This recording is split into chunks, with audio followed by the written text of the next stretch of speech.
Hashem. Nice to see all the new faces. Nice to see all the old faces. Baruch Hashem. Thank you very much, Ilan, for this. I very much appreciate it. Baruch atah Adonai Eloheinu melech ha'olam shehakol yeh b'dvaroi. Amen. As the Hashem. In less than 2 weeks, it will be after Rosh Hashanah. The Rosh Hashiva presented to us. We're going to move on to the next topic in Rosh Hashanah today, which is something that's found in great length in the good books, the Nsirah HaKadoshim, in the mystical Sfarim, and that is the concept called the Nsirah. What does this word mean, the Nsirah? Rosh Hashanah has a number of names. One of them is called Yom HaNsirah. Any takers? Nsirah. Nsirah is spelled like this. The Nsirah. It means the day of the cutting apart, the day of the sawing apart. It's probably one of the most not spoken about elements of Rosh Hashanah when you learn the simple meaning of the day. But when you learn the deeper mystical meaning of the day, it's one of the most discussed elements of Rosh Hashanah, the day of the sawing apart, the day of the separating. What are we referring to with this day, this Yom HaNsirah? We're going to focus a couple days on this idea, and then we're going to go into the shofar and what the role of the shofar is. And by that point, we're basically going to be ready to hear the shofar, as it will be Rosh Hashanah. Shkoyach, Yaakov, blowing the shofar so beautifully for the whole yeshiva, Chazdei Hashem, every single day. Let's go back to the beginning. On Rosh Hashanah, Yom Haras Olam, Rosh Hashanah is the day of the creation of what? The day of the creation of man. When was the creation of the world? 6 days before that. Chaf Hey Elo, which is getting pretty close to where we are now. But it's a day that passes without much mention and without even much notice. But the day of the creation of man, the day of the creation of the human, is an extremely exalted day. How was man created? The Bavli accepts the view of the Zohar that Adam and Eve were created as Siamese twins. They were created as Siamese twins, attached at the back. Ochor ba'ochor. It would be very hard to tell your wife how beautiful she is. You couldn't see her. She was attached at your back.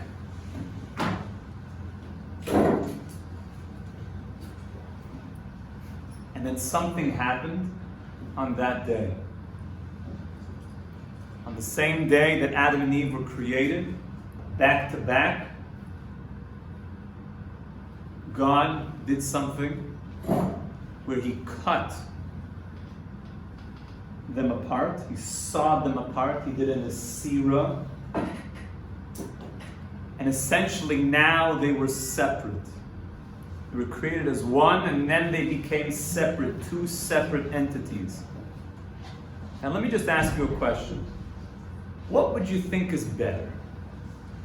To be created as one, or to be sawn apart and be two?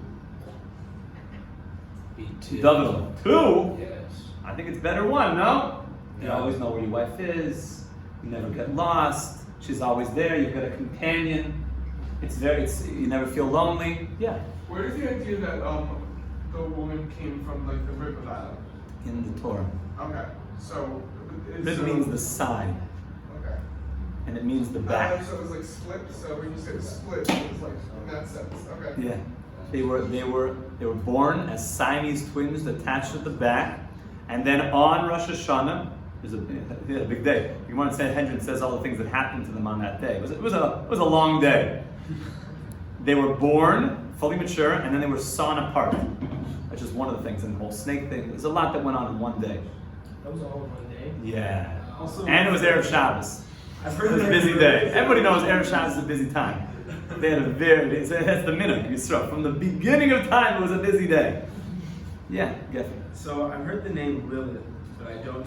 Oh, have there any you go. concept of what they, she, it was. Basically, that we'll get to it. That's like the female element of the dark side. There's a male element of the dark side and a female element of the dark side. We'll leave that for more, an advanced mystical shir. But yes, she's part of the whole story. Yes. Oh, so I was gonna say, I think 2 is better than 1, because 1, you're kind of just like alone in like one thing, and you don't have anything to be in relationship with.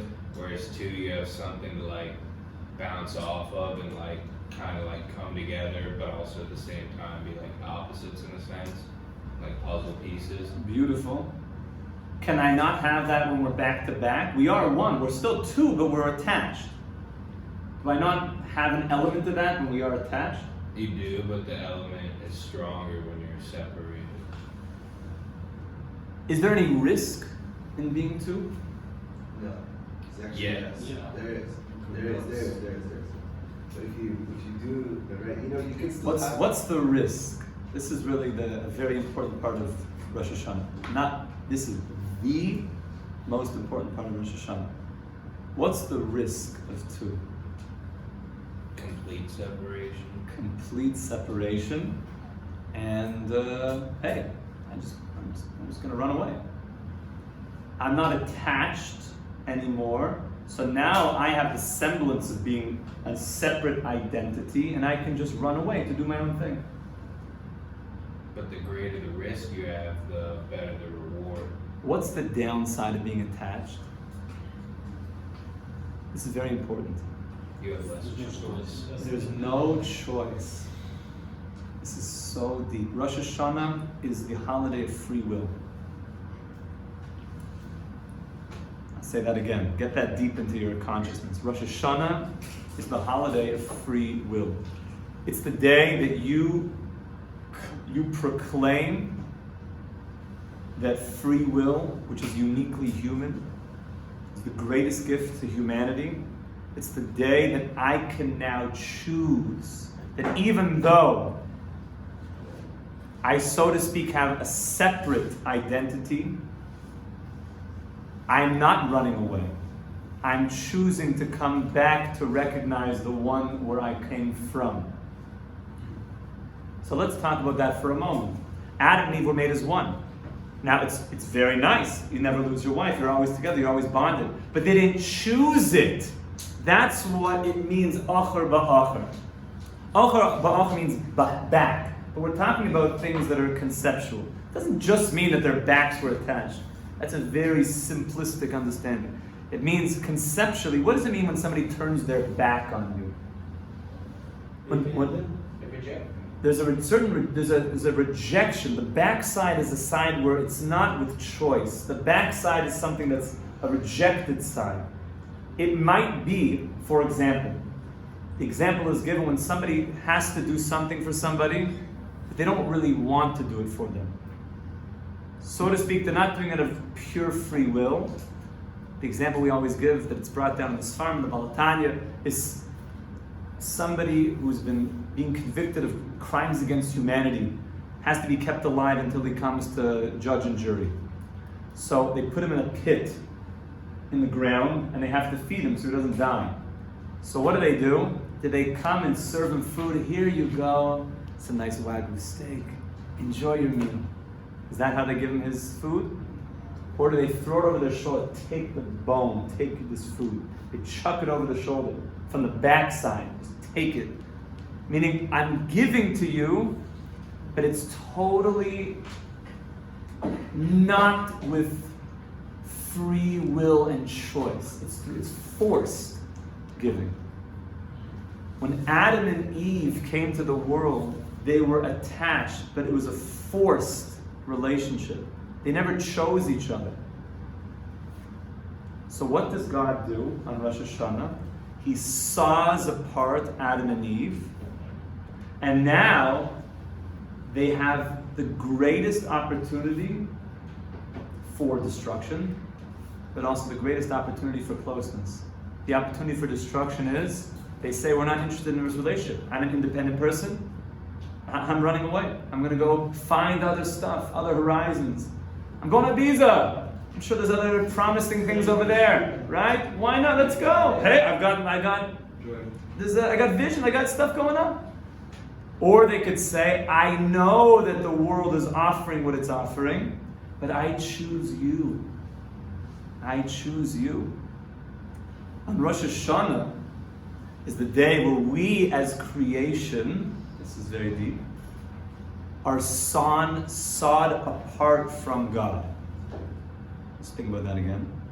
It's the day that on creation we are sawn apart, that it actually looks like we have our own identity.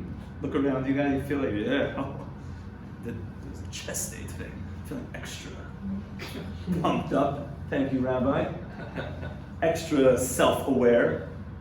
It's the day that we really are given identity.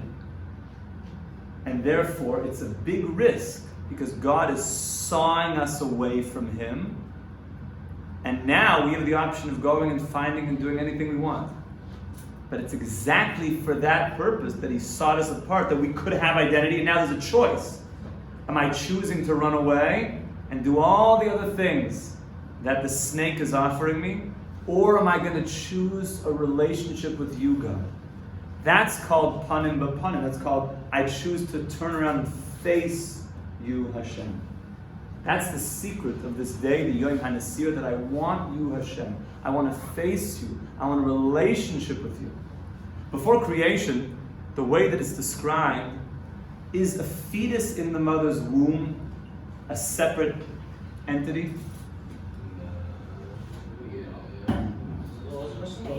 Is the fetus in a womb a separate entity to the mother?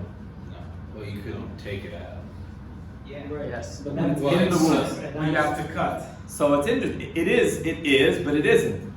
It knows every single second that it gets sustenance from the mother. It's completely dependent on the mother. It's an amazing thing. Now, eating for two, yeah. Literally eating for two. Everything. The fetus inside the womb is completely dependent on the mother for all of its nourishment. It's bound up with the mother. Then there's something called the birth. The birth is like the Nsirah. The child is now cut away from the mother and has its own identity. That's why we describe one of the names for where a woman gives birth is called the mashbir.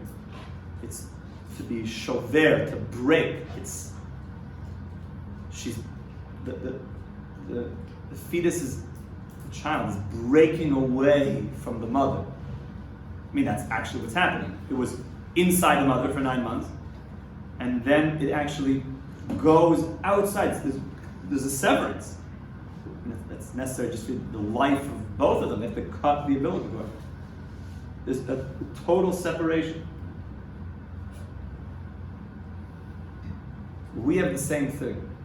So to speak, before there was anything in this world, what was there? God, light of God. There's nothing else. Bereshis signifies Yishvil Yisrael Shenikah, a vision that now there's going to be a creation that's going to recognize God. But the creation that's going to recognize God, if it's forced into it, it resents it. The natural resentment if you were forced into it. So what happens? So to speak, creation happens, all this is through Tzimtzum, where now this is like being born. This world, all of us here, really believe that we're like a baby that's born and we have a total identity of our own. This is something in Kabbalah called the Dormita, when Zah basically goes to sleep, and it appears as if the Nukva, appears as if the Shekhinah, us, have no more relationship. But the truth is, we're still in the mother's womb, my friends. We're still in the mother's womb.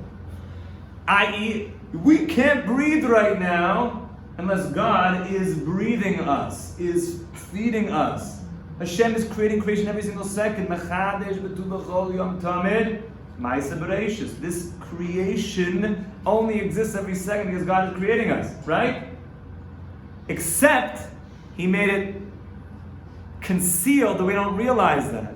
And we think that we're like, yeah, here I am, oh yeah. Why did He do that? In order that you could choose the relationship again. Rosh Hashanah is all about choosing the relationship. So did God conceal Himself after Adam and Chava ate from the tree? All of that is an analogy. It's all a mashal. It happened, but it's all a mashal. It's all a mashal. God concealed Himself from the beginning, even from Bereshis. Bereshis is the beginning of time, says the Vilna Gaon. Bereshis, God creates time. That is the biggest concealment of infinite life. Time is finite. God creates step after step of concealment, which is basically called birth. And now you have, at the lowest world, a child. This is called the child, all of this. We're the child, and now all of a sudden feels independent. So in the analogy, the child left the mother. But in the reality, you can't leave God. We're still inside of God. But it looks like we left Him. Why did He make a situation that it looks like we left Him? In order to give us free will. Free will now allows us to choose Hashem. Because while we're still inside the mother's womb, we never chose it. Once we left the womb, there was a sawing apart. Now God says, go, you can do whatever you want. I'm not going to interfere with your free will. So the more it seems we're out of the womb, the more free will we have. The more free will you have. And therefore, the more free will you have, the greater your reward is, because you choose it and you become the master of your decisions. Do you understand how deep this is? Rosh Hashanah is the holiday of free will. It's the day that we could choose to face Panim El Panim, to face Hashem. This is unbelievable. This is unbelievable. Rosh Hashanah is the holiday of free will. This is called Panim El Panim. This is called the Nsirah. This is called we are choosing to face you. This all has to do with what's called Leah and Rachel, which we'll speak more about tomorrow, which the first day of Rosh Hashanah corresponds to Leah.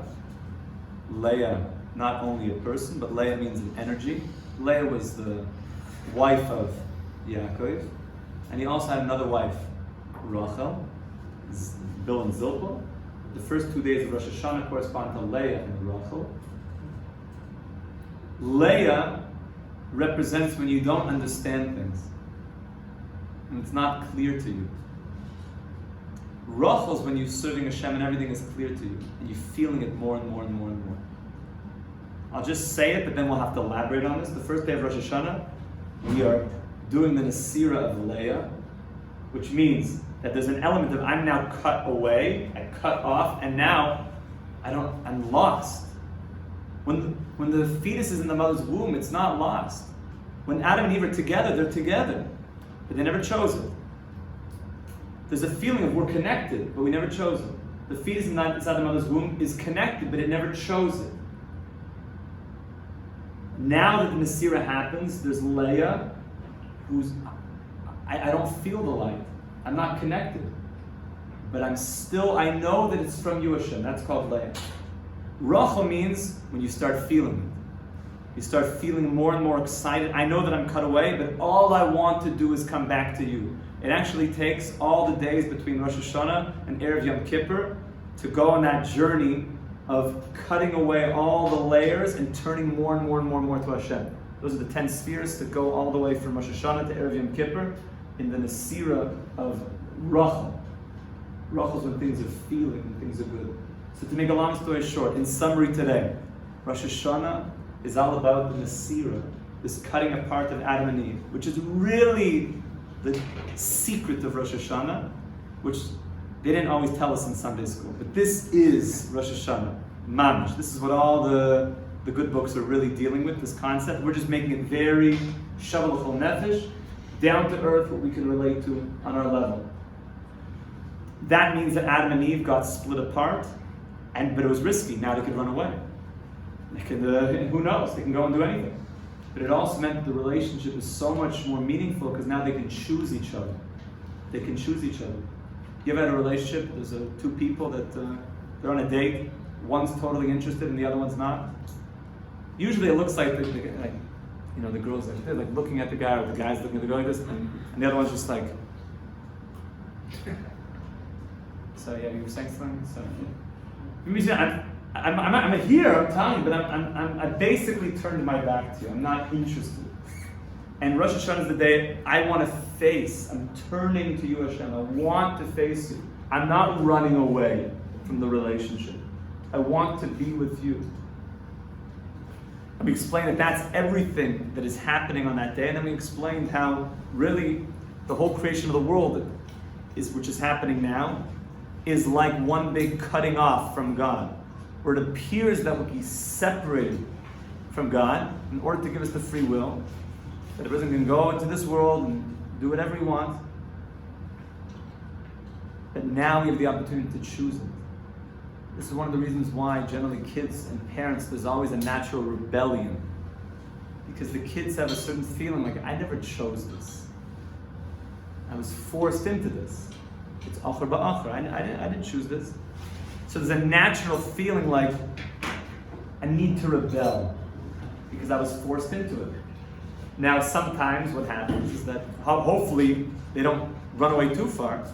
But sometimes you just kind of let your kids take your space, and then they realize themselves that I want to reface my parents. I want to come back to them, but now I'm choosing them.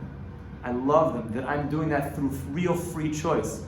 Not that my relationship to you is because I was forced into this, but because I love you. I'm choosing you. Rosh Hashanah is the day that you can majorly come clear. What do I want to choose? Bezrat Hashem, let's make the right choice. Amen. Wonderful day, Kol Tov. Yes.